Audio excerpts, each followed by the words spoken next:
tapak-tapakna acan atuh. Nah naon atunya. Kuring jeung pamajikan jadi heran.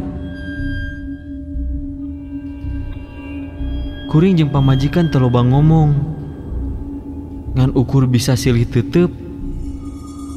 Bari pacampur rasa kaheran anu teu beak-beak. Sabot kuring keur ngahulang jeung pamajikan. Ujug-ujug Risbang anu aya di hareupeun kuring disada guguluprakan. Papan anu laleutik anu aya dina luhur risbang pating carengkat bari ngaguprak deui siga aya nu ngangkat jeung ngabebeutkeun tungtung risbangna. Kuring jeung pamajikan ruas ka cida. Pamajikan kuring nyepang muntang kana leungeun meniti koperket bari nyumput dina tonggong. Ningali kaayaan kitu, kuring jadi ruas kacampur jeung rasa sieun. Kusabab jelas pisan eta risbang teh beuki lila beuki oyag jeung beuki tarik siga aya nu ngangkat-ngangkat bari tuluy dibebeut-bebeutkeun deui. Kesang badag jeung kesang tiis karasa ngorolok tina awak kuring. Kuring asa kasima.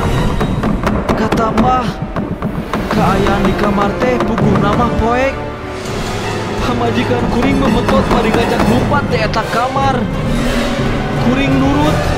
Maksud teh rek ninggalkeun eta kamar, tapi barang kuring jeung pamajikan rek malikeun awak.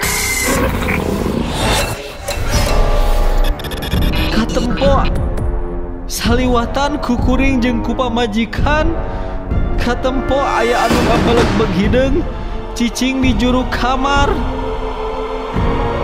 Samar-samar katingali ku kuring beungeutna siga awewe anu keur tungkul bari panona semu mendeleng ka palebah kuring jeung ka pamajikan. Kuring jeung pamajikan ngoceak bakating ku reuas. Kuring jeung pamajikan paheula-heula lumpat. Maksud teh rek ninggalkeun kamar eta. Kuring tiba baranting jeung pamajikan muru ka kamar tukang tempat kuring sarare. Da pamikir sieun budak kuring anu keur sare di kamar sorangan teh kumaha onam. Kuring asup ka jero kamar jeung pamajikan, tuluy nutupkeun bari tuluy ngunci eta pantok kamar. Satengah ngabebeutkeun maneh, kuring jeung pamajikan ngagoler dina kasur, bari tuluy dikarimun ku simbut. Kuring jeung pamajikan babacaan sabisa-bisa, sangkan eta makhluk teh teu ngaganggu atawa ngabahayakeun kuring jeung kulawarga kuring. Kuring jeung pamajikan nguat-nguatkeun maneh, bari nyobaan merem-meremkeun panon, sangkan bisa sare, bari ngeukepan budak kuring anu geus sare tibra.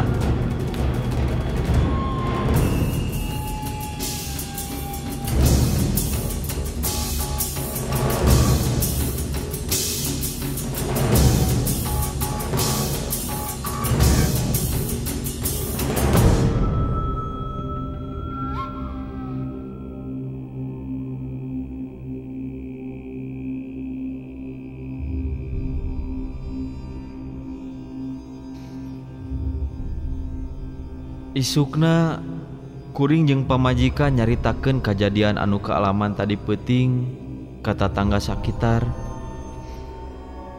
Nya memang ceuk tatangga didinya oge di imah eta teh memang aya anu nungguan. Nyaeta aya hiji awewe jeung nini-nini anu geus lila nyicingan eta tempat.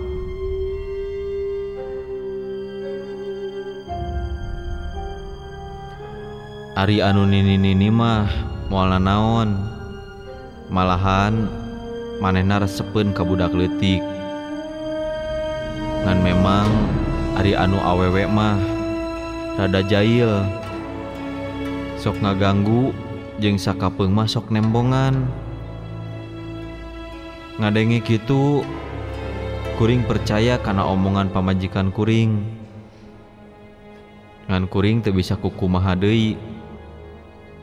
Kuring nyobaan ngolo ke pamajikan, sangkan daek nyicingan imah kontrakan eta, Sanajan puguh yen di imah eta teh aya jurigan.